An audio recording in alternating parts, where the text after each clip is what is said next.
So, what's up YouTube? It's Nick here again, and I'm finally going to give you my Krillin character analysis.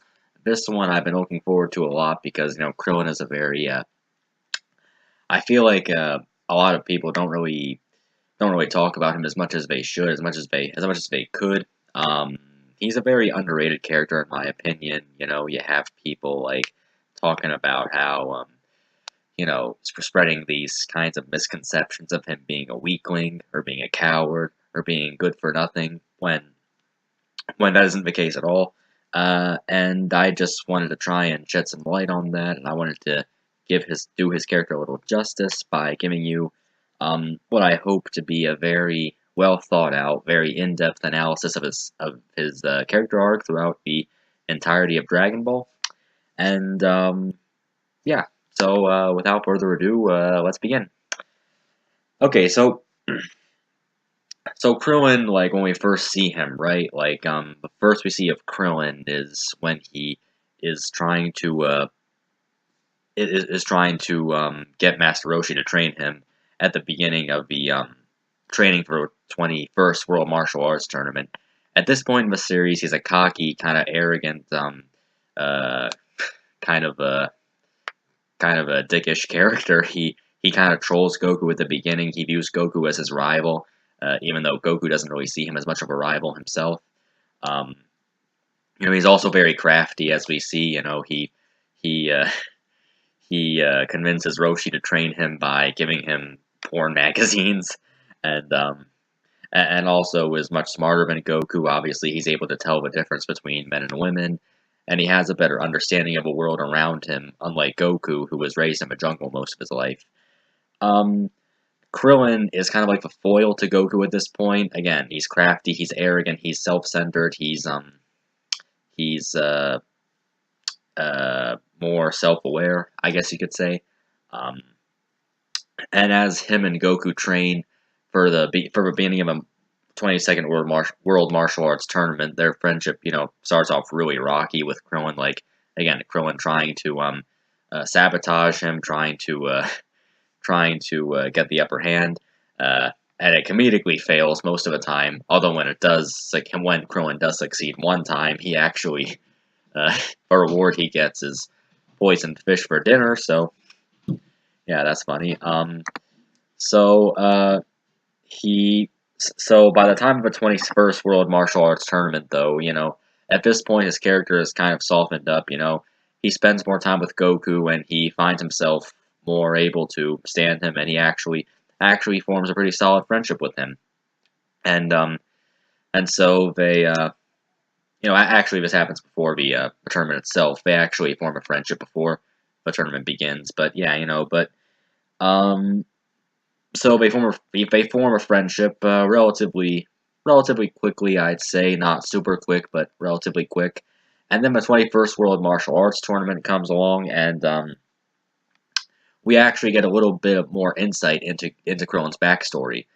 In the anime, at least, we see that. So we learn that he was raised in the Orin Temple. He was a monk in the Orin Temple, and he lived in relative isolation for most of his life, except for fellow monks, or I guess teachers who would harass him and bully him and just treat him like shit, which might explain his kind of like, which might explain why he turned out to be a bit of a dick at first.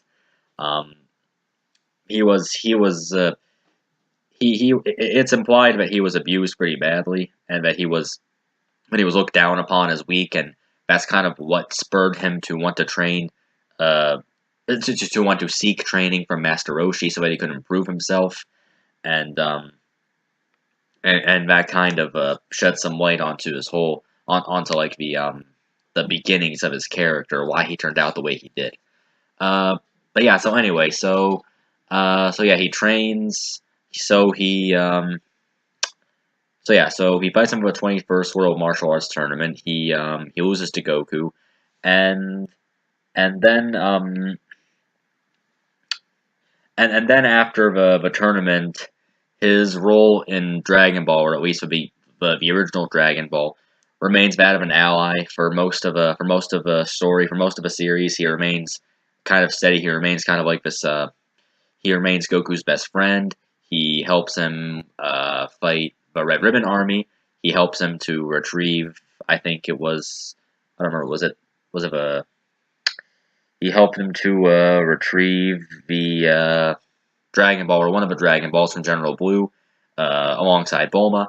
Um, he helped him during the Fortune Teller Baba saga, which he also shows his bravery and cunning in the Fortune Teller Baba saga when he is the first to step up to fight. He fights. Let's see. He fights the Fangs the Vampire, and then comes up with a plan to expose the Invisible Man to Yamcha, which very comedically involves Krillin like pulling Bulma's top off and flashing her tits, and Roshi like nose bleeding so hard that it like it exposes the outline of Invisible Man so that Yamcha can beat the shit out of him. And yeah, it's classic Dragon Ball humor right there. But yeah, Krillin is still, despite being much kinder, he's still a very cunning person at this point, very cunning fighter, and isn't afraid to use that. To his advantage and to his friend's advantage as well. Krillin displays cunning again. He displays his cleverness in the 22nd World Martial Arts Tournament when he fights Chiaotzu and wins by like confusing him by shouting math problems at him, and he shouts them so fast that Chiaotzu can't process it, and then he knocks Chiaotzu out of a ring. So that's another example of him being clever, and then he plays a much larger, albeit a much more indirect role in the King Piccolo saga, and this is where the story starts to take a much darker turn, because at this point, Krillin is the first major character to actually die, and we don't see how it happened in the manga. We do see how it happened in the anime, I think, but definitely not the manga. But yeah, Krillin plays a big role in spurring Goku's anger against King Piccolo, as well as Tambourine Drum Tambourine Drum and King Piccolo. My bad, sorry. But yeah, Krillin dies, right? Krillin gets killed by Tambourine. It was apparently a very grueling battle. Krillin exhausted all of his strength and still wasn't able to beat him. And Goku, when he sees the dead body of his friend, flies off the handle and starts killing left and right. And that's how Krillin sort of plays the role of a catalyst for the main protagonist's actions over the course of the King Piccolo saga. So that's Krillin's role in the King Piccolo saga. Obviously, he's not there most of the time, being, dead. And, but his role is very important, because had he not died, then probably Goku would not have been able to, defeat King Piccolo, and, probably, who knows, King Piccolo might have won. So, there's that to consider. So, he plays, so then we get into the 23rd World Martial Arts Tournament. His character more or less remains the same. Obviously at this point he's a martial artist. He's fighting. He's friends with Goku. I think it's implied that he had kind of a crush on Chi-Chi once, which I think that's kind of amusing. That kind of alludes to his desire to have a girlfriend and to settle down with a family, which later gets fleshed out in Z, as I will soon talk about. So yeah, there's that as well. But yeah, there's not much to talk about in the 23rd World Martial Arts Tournament. I don't think he fights Piccolo. He puts up a good fight. He loses, and then obviously Goku and Piccolo have their big fight, and Krillin more or less just watches from the sideline, along with the rest of the Dragon Team, or Z Fighters, whatever you want to call them. Alright, so then we get into Dragon Ball Z, and so Krillin at this point in Dragon Ball Z is living full-time with Master Roshi. He still hasn't quite settled down yet, but it's implied strongly here, as it was in the original Dragon Ball, that he does want to settle down and have a family. How this is shown is how, when Raditz arrives, and how when he shares the news of him wanting to destroy Earth, of the Saiyans wanting to destroy the Earth, Krillin's first thought is, "Oh, but I haven't had a girlfriend yet," and that's kind of again, that's another comedic allusion to the desire he has to raise a family and meet the love of his life and settle down. And but yeah, more than that. Um, so the whole story, the story. Raditz dies, Goku dies, and now the Z fighters have to train in preparation for the Saiyans. And Krillin shows his fighting prowess, his tactics, in his not just in his I guess you could say, like, what's the word I'm looking for? The ferocity with which he trains, I want to say, but more than that. So not only does he manage to, during a fight with the Cybermen, not only does Krillin manage to single-handedly get rid of all the rest of the Cybermen after Yamcha killed one, or one killed Yamcha, and then Piccolo killed one. His ki control was so great, but he was able to like completely blast away all the Cybermen, which kind of alludes to his, the fact that he trained probably a hell of a lot during that first year, showing that he takes training and his role as just one of the protectors of the Earth very seriously. But also he learns a technique, the Destructo Disc, Kienzan, whatever you want to call it. Honestly, I don't really, I really couldn't care less what you call it. But anyway, Destructo Disc. So he learns of a Destructo Disc, right? And this technique is so powerful that it almost single-handedly like slices Nappa like in half. And the only thing that stopped him obviously was when Vegeta warned Nappa to get out of the way, right? But had he not done that, Krillin probably would have killed Nappa right then and there with the Destructo Disc, which he invented on his own in the span of a single year. Just think about that, okay? Krillin trained so hard. He took his training so seriously. His ki control techniques were so great that he was able to slice the guy who killed all the Z fighters. He didn't kill Yamcha. He killed Tien. He killed Chiaotzu. He killed Piccolo. He almost killed Gohan. Nappa did. And were it not for the fact that Nappa just at the very last second just moved out of the way, he would have died.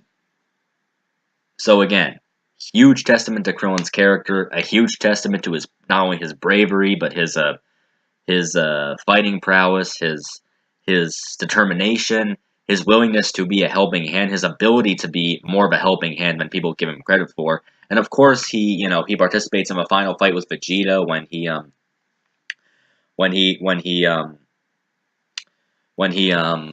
okay, so Goku is trying to charge of a spirit bomb, right? He gives the remaining energy to Goku, and no, Goku gives the remaining energy to Krillin, who then gives it to, I think it was Gohan. I could be remembering this wrong, so if I am, please correct me in the comments. Who then gives it to Gohan, who then gives it back to Goku. I think that's how it happened. But anyway, Krillin helped with the spirit bomb situation as well. He also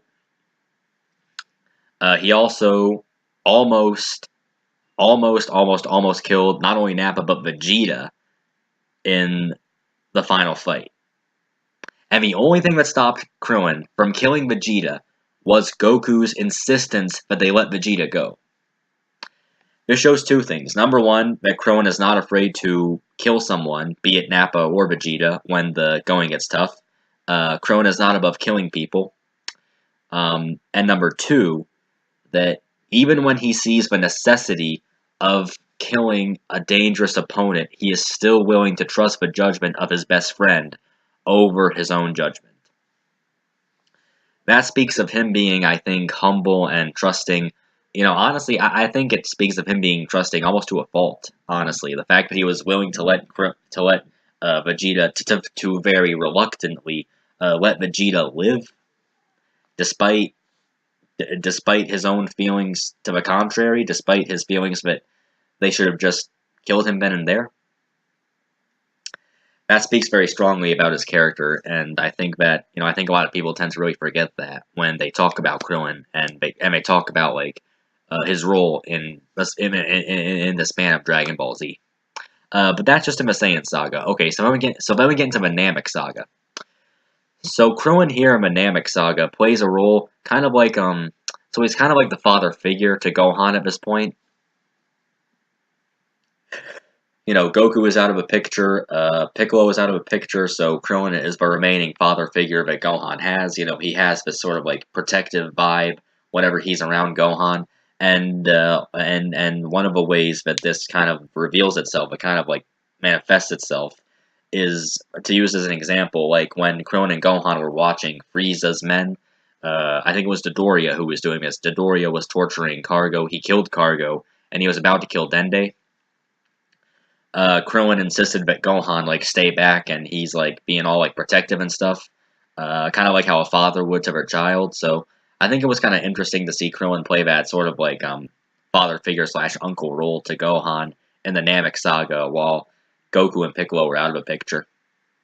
So that's another interesting facet about his character: the fact that he can be a father figure despite not having kids yet, but he can still be, but he can still serve as a father figure to his friend's children, throughout the course of a very dangerous trek to hunt down the Dragon Balls. He's also very, as we see here, he is also not above teaming up with enemies if he feels that it serves a greater purpose.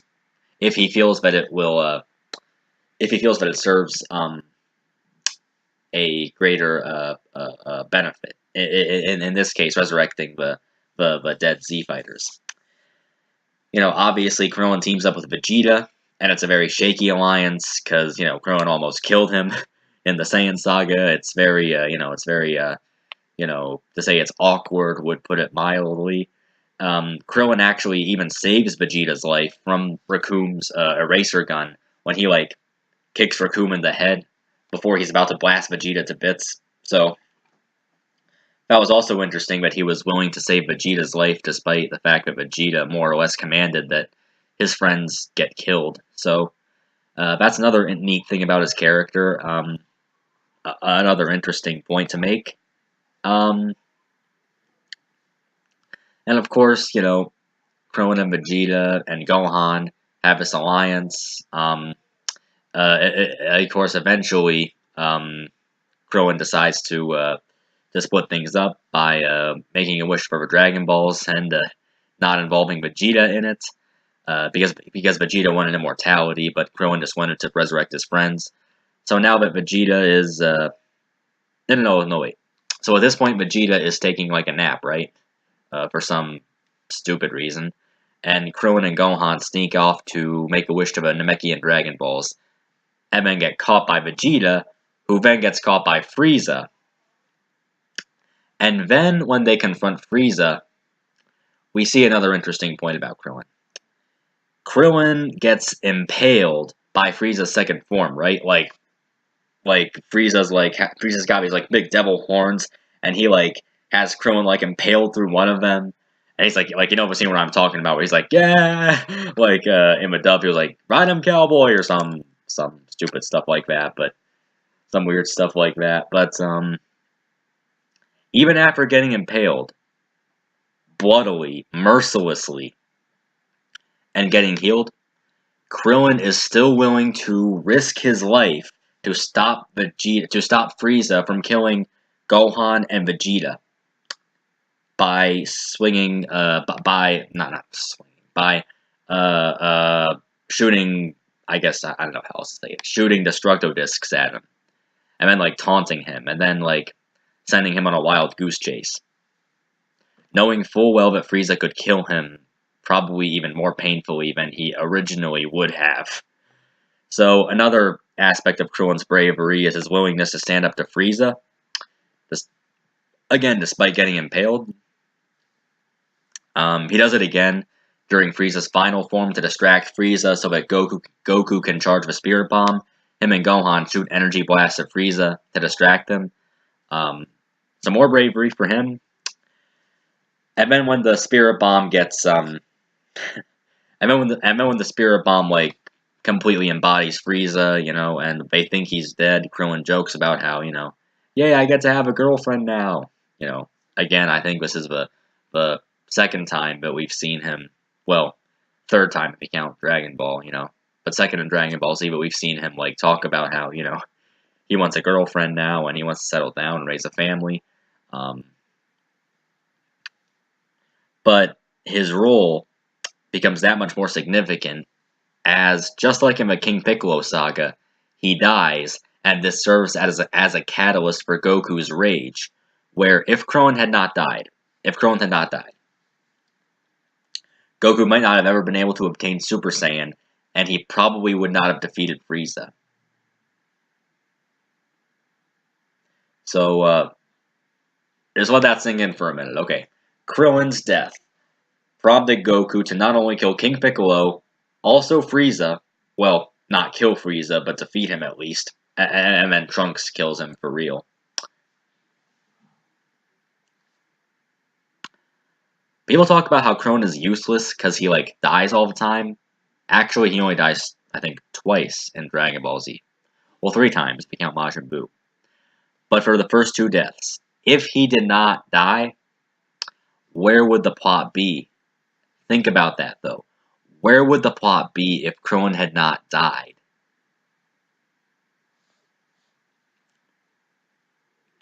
Krillin's death inadvertently led to the defeat of 2 of the main villains in the in the course of Dragon Ball. If after that you still think that he is good for nothing, I don't know what to tell you. I don't know what to tell you, and I don't want to hear anything else from you. This alone, and again, everything else I've said. Already, I've given a pretty good analysis of Krillin, and why I think he's severely not only underrated but a really great character.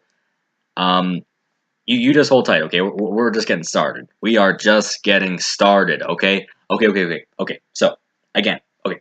So after the Namek Saga, after Frieza dies, after not dies, but after Frieza gets defeated, after Krillin and the Z Fighters get revived, and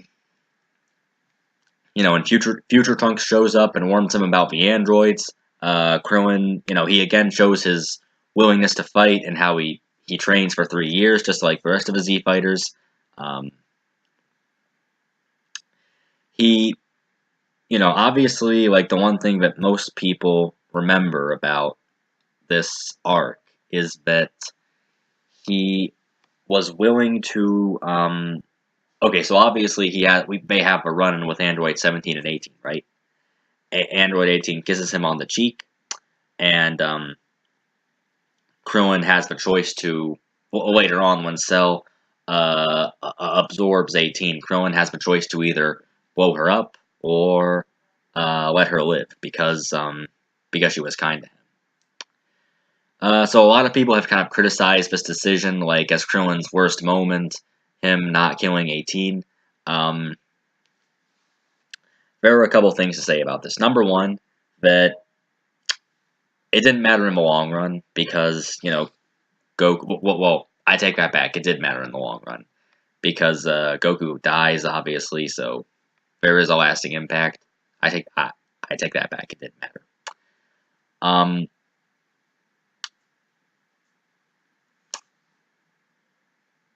But if Krillin had not done... Okay. Krillin recognized that androids 17 and 18 and 16 were not evil. It's just like what Kami said about the androids, right? 17 and 18 had not done anything evil at this point. See, they didn't start anything with the Z Fighters. the only fight they had with the Z fighters was when Vegeta started a fight with 18, and then promptly, got his ass kicked. Um, but other than that, they didn't necessarily, in this timeline, deserve to get killed. And Krillin, I think this decision, that this knowledge that Krillin had, played somewhat of a bigger role in his decision to let 18 live than people give him credit for.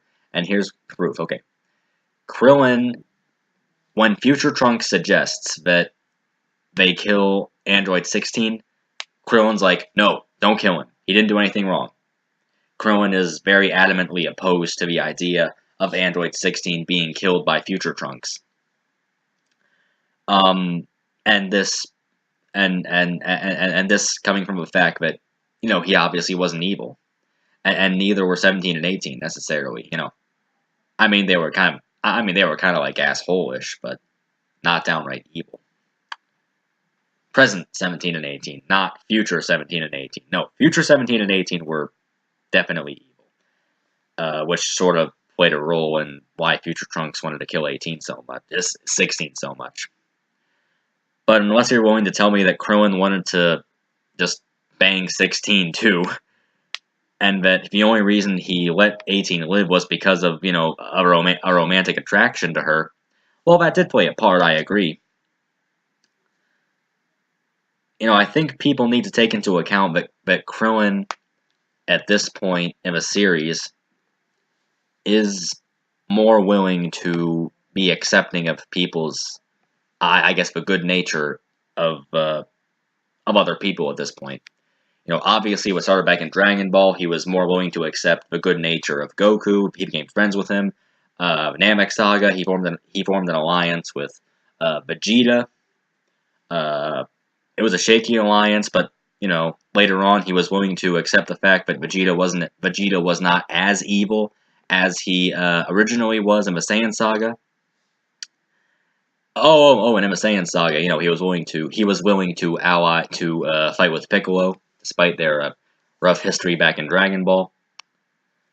So yeah, Krillin, at this point of the series, is more than aware of, evil people, or people who are seen as evil, having a good nature to them.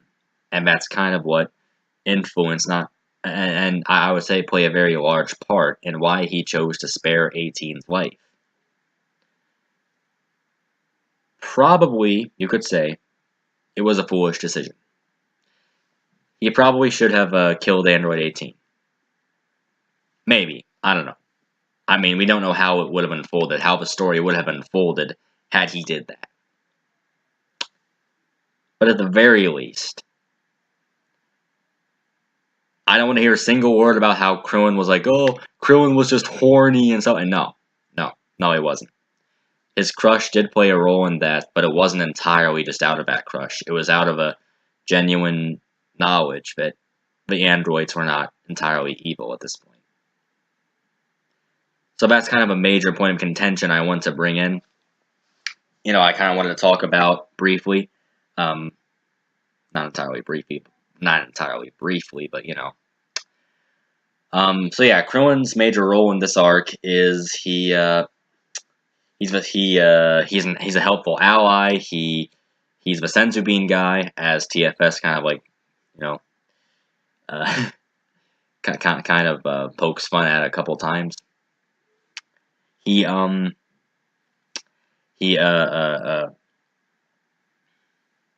His desire to settle down, obviously, his desire to find a girlfriend, his desire to be a normal person, sort of reveals itself. Again, he has a crush on 18, and eventually, after the Cell Saga, the two get married. The two get married and have a kid of their own, Marin. It's never explained how or why, how they got together after 18, just kind of like, at the end of a Cell Saga, she just kind of like left and didn't really see him much. That's really open to interpretation. But it happened, and yeah, whatever good qualities Krillin had, 18 saw in him, and yeah, and Krillin got what he wanted, which was to be a normal person, as normal as I guess a superhuman martial artist could be, to settle down, raise a family. And then we see this in the Buu saga, his normalcy as kind of contrasted with Vegeta, who's more about, becoming the best he can possibly be and spending all that time in the gravity chamber. Or someone like Gohan, who has to balance being a schoolboy with being, the great Saiyaman. Or someone like Piccolo, who's just like, or Dende, who's just spending all of our time up in the sky at Kami's palace. Krillin is, I think, the most normal, well-rounded, not well-rounded, but most normal, probably even most relatable character in the series at this point. He's been through a lot. He's been through very traumatic situations. He fought the. He's been through. He's been through being killed by Tambourine, almost getting killed by Vegeta, getting killed by Frieza, after being mercilessly impaled by him. Almost getting killed by Cell, like fighting the Cell Juniors and stuff like that, which he did very bravely, I might add.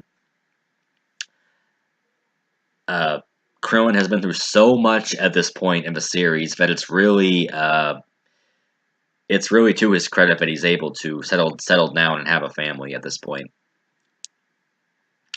Krillin in the Buu saga, so obviously, like, they attend a martial arts tournament. Right? And Krillin, like, completely, like, skims through the prelims, and then he obviously he gets interrupted with Majin Buu and stuff like that. He gets turned to stone, and he gets turned back to normal, and he gets turned to stone by Dabura. I mean, not Majin Buu, but Dabura.